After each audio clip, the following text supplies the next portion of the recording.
आपका स्वागत है दोस्तों हमारे चैनल डेली न्यूज़ पर। रोजाना अपडेट न्यूज़ देखने के लिए हमारे चैनल को सब्सक्राइब करें। तो बढ़ते हैं दोस्तों आगे आज की बड़ी खबर की ओर। तो शुरू करते हैं फटाफट। न्यू पार्लियामेंट हाउस का 10 दिसंबर को होगा भूमि पूजन। ओम बिरला ने पीएम मोदी को दिया निमंत्रण। भारत में अंग्रेजों के जमाने में बना संसद भवन अब पुराने जमाने की बात होने जा रही है। इसके स्थान पर पास में ही नया संसद भवन बनाया जा रहा है। यह नया भवन ज्यादा बड़ा, खुला और हरा भरा होगा। इसका निर्माण 2022 तक पूरा हो जाएगा। स्पीकर ओम बिरला ने प्रधानमंत्री नरेंद्र मोदी के आवास पर पहुंचकर उन्हें भूमि पूजन कार्यक्रम में मुख्य अतिथि बनने के लिए आमंत्रित किया। 21 महीने में बनकर तैयार होगा नया संसद भवन। जानकारी के मुताबिक नया संसद भवन 21 महीने में बनकर तैयार हो जाएगा। देश की आजादी की 75वीं वर्षगांठ के मौके पर संसद का सत्र नए भवन में ही आयोजित होगा। नए भवन में संसद सदस्यों के लिए अलग अलग कार्यालय होंगे। इसके साथ सांसदों के लिए लाउंज, लाइब्रेरी, समिति कक्ष और भोजन कक्ष भी होंगे। सांसदों के लिए डिजिटल सुविधाएं उपलब्ध होंगी जो संसद को पेपरलेस बनाने की दिशा में अग्रणी कदम साबित होंगी। सभी मंत्री एक ही इमारत में बैठा करेंगे। नए संसद भवन में सभी मंत्री एक जगह बैठेंगे और आने जाने में लगने वाले समय व किराए में भी बचत होगी। लोकसभा और राज्यसभा कक्षों के अलावा नए भवन में एक भव्य संविधान कक्ष होगा जिसमें भारत की लोकतांत्रिक विरासत दर्शाने के लिए अन्य वस्तुओं के साथ साथ संविधान की मूल प्रति, डिजिटल डिस्प्ले आदि होंगे। भारत यात्रा पर आने वाले विदेशी प्रतिनिधि मंडलों को इस हाल में जाने की अनुमति होगी जिससे वे संसदीय लोकतंत्र के रूप में भारत की यात्रा के बारे में जान सके। अयोध्या में 7-8 दिसंबर को ट्रस्ट की बैठक। श्री राम टेम्पल के निर्माण की तारीख तय होगी। अयोध्या में श्री राम मंदिर निर्माण इस महीने शुरू हो सकता है। इसके लिए श्री राम मंदिर निर्माण समिति की 7-8 दिसंबर को अयोध्या में अहम बैठक होने जा रही है। सर्किट हाउस और श्री राम जन्मभूमि परिसर में होने वाली इन बैठकों की अध्यक्षता मंदिर निर्माण समिति के चेयरमैन नृपेंद्र मिश्रा करेंगे। बैठक में शामिल होने के लिए नृपेंद्र मिश्रा 6 दिसंबर की रात को अयोध्या पहुंच जाएंगे। बैठक में IIT चेन्नई की रिपोर्ट पर होगी चर्चा। राम मंदिर निर्माण के लिए यह बैठक बेहद खास मानी जा रही है। दरअसल श्री राम मंदिर निर्माण के लिए टेस्ट फाइलिंग की रिपोर्ट IIT चेन्नई ने टाटा कंसल्टेंसी इंजीनियर को सौंप दी है। उन्होंने राम मंदिर निर्माण के लिए 1200 खंभे जमीन के अंदर कैसे तैयार किए जाएंगे इस पर अध्ययन भी कर लिया है। इस बैठक में IIT चेन्नई की रिपोर्ट पर चर्चा कर अंतिम मंजूरी दी जाएगी। बढ़ते हैं अगली खबर की ओर। वैक्सीन के डोज लेने के बावजूद हरियाणा के मंत्री को क्यों हुआ कोरोना, भारत बायोटेक ने दी सफाई। आज सुबह कोरोना वैक्सीन को लेकर देश में एक बड़ी खबर आई। हरियाणा के मंत्री अनिल विज कोरोना पॉजिटिव पाए गए। उन्होंने करीब 14 दिन पहले ही देश की स्वदेशी कोरोना वैक्सीन कोवैक्सीन की डोज ली थी। वह स्वदेशी वैक्सीन कोवैक्सीन के ट्रायल में शामिल हुए थे जहाँ उन्होंने टीके की डोज ली थी। अनिल विज के कोरोना पॉजिटिव पाए जाने के बाद यह वैक्सीन तैयार करने वाली कंपनी भारत बायोटेक ने इस पर सफाई दी है। भारत बायोटेक ने कहा है कि कोवैक्सीन के क्लिनिकल ट्रायल 2 डोज पर आधारित है। इसमें 28 दिन का समय लगता है। भारत बायोटेक ने सफाई देते हुए कहा कि कोरोना वैक्सीन की प्रभावकारिता वैक्सीन की दूसरी डोज लेने के 14 दिनों के बाद दिखता है। कंपनी ने कहा कि वैक्सीन तभी ज्यादा असरदार होगी जब किसी व्यक्ति ने टीके की दोनों डोज ली हो। भारत बायोटेक ने कहा कि वैक्सीन के तीसरे चरण के डबल क्लाइंड और रेंडमाइज्ड होते हैं जहां 50% विषय ट्रायल में भाग लेने वाले टीका प्राप्त करते हैं और 50% लोग प्लेसिबो प्राप्त करते हैं।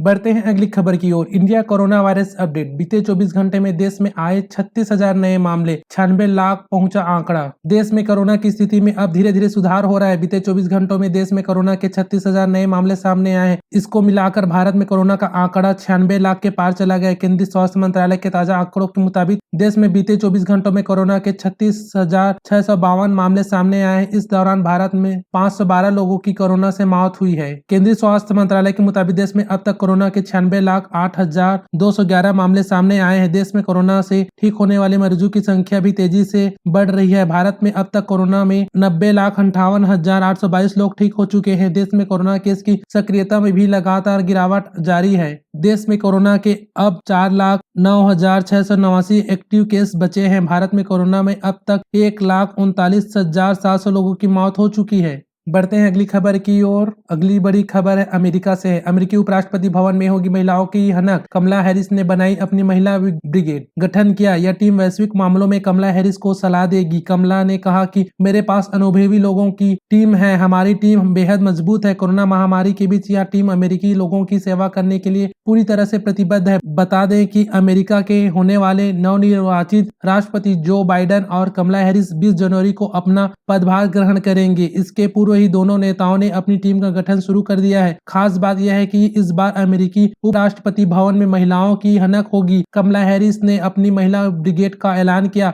बढ़ते हैं अगली बड़ी खबर की ओर। अगली बड़ी खबर ब्रिटेन से है। कनाडा के बाद अब ब्रिटेन में उठी भारत में हो रहे किसान आंदोलन के पक्ष में आवाज, तुरंत समाधान को लेकर दबाव बनाया। भारत में किसानों का विरोध दिन ब दिन बढ़ता जा रहा है। सरकार द्वारा लाए गए 3 कृषि कानूनों के संबंध में यह विरोध हो रहा है। किसानों द्वारा राजधानी दिल्ली का ये विरोध विदेशों में भी देखने को मिल रहा है। यहाँ तक कि कनाडा देश ने भारत के इस आंतरिक मामले में हस्तक्षेप किया। अब जहाँ ब्रिटेन से भी किसानों के पक्ष में आवाज उठी, भारत में जारी किसान आंदोलन के समर्थन में ब्रिटेन के 36 सांसद सामने आए। वहां की लेबर पार्टी के सांसद तमनजीत सिंह धैंसी के नेतृत्व में 36 ब्रिटिश सांसदों ने राष्ट्रमंडल सचिव डोमिनिक रॉब को चिट्ठी लिखी। इसमें कहा गया है कि वे अपने समकक्ष भारतीय समकक्ष एम जयशंकर के साथ भारत में नए कृषि कानूनों के खिलाफ किसानों के प्रदर्शनों पर अपडेट ले कहा कि भारत में प्रदर्शन से यहाँ के पंजाबियों में भी आक्रोश है और वे प्रभावित हो रहे हैं। भारत सरकार द्वारा यहाँ के ब्रिटिश पंजाबियों के साथ भी बातचीत करनी चाहिए। आज फिर पेट्रोल डीजल की कीमतों में आया उछाल। जानिए आपके शहर में क्या है दाम। देश में पेट्रोल और डीजल की कीमतों में शनिवार को भी बढ़ोतरी हुई। कीमतों में यह तेजी ओपेक देशों द्वारा जनवरी में उत्पादन में 5 लाख बैरल की बढ़ोतरी करने के फैसले के चलते आई है। ओपेक देशों के इस फैसले से क्रूड ऑयल की कीमतों में तेजी आई है, जिसका असर पेट्रोल डीजल की कीमतों पर पड़ा है। देश में पेट्रोल की कीमत में शनिवार को करीब 27 पैसे और डीजल की कीमत में 25 पैसे की तेजी आई है। इस तेजी से राष्ट्रीय राजधानी दिल्ली में पेट्रोल की कीमत 83 रुपए 13 पैसे प्रति लीटर है और डीजल की कीमत 73 रुपए 32 पैसे प्रति लीटर हो गई है।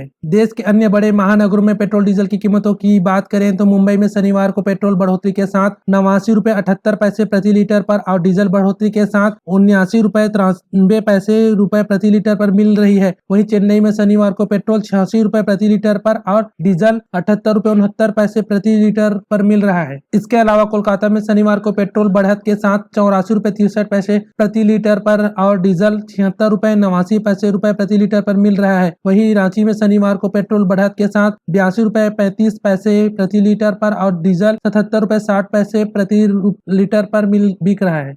SBI अप्रेंटिस 8500 पदों के लिए आवेदन अगले सप्ताह होंगे समाप्त। स्नातक उम्मीदवार कर सकते हैं अप्लाई। किसी सरकारी बैंक में अप्रेंटिस के मौकों का इंतजार कर रहे स्नातकों के लिए अलर्ट। भारतीय स्टेट बैंक में 8500 अप्रेंटिस रिक्तियों के लिए ऑनलाइन आवेदन की प्रक्रिया अगले सप्ताह 10 दिसंबर 2020 को समाप्त होने जा रही है। ऐसे सभी इच्छुक उम्मीदवार जिन्होंने अभी तक आवेदन नहीं किया है वे बैंक की ऑफिशियल वेबसाइट sbi.co.in पर विजिट करके ऑनलाइन अप्लाई कर सकते हैं। केंद्रीय कर्मचारियों के लिए बड़ी खुशखबरी। केंद्रीय कर्मियों के साथ साथ पेंशनर्स को भी मिलेगा तोहफा।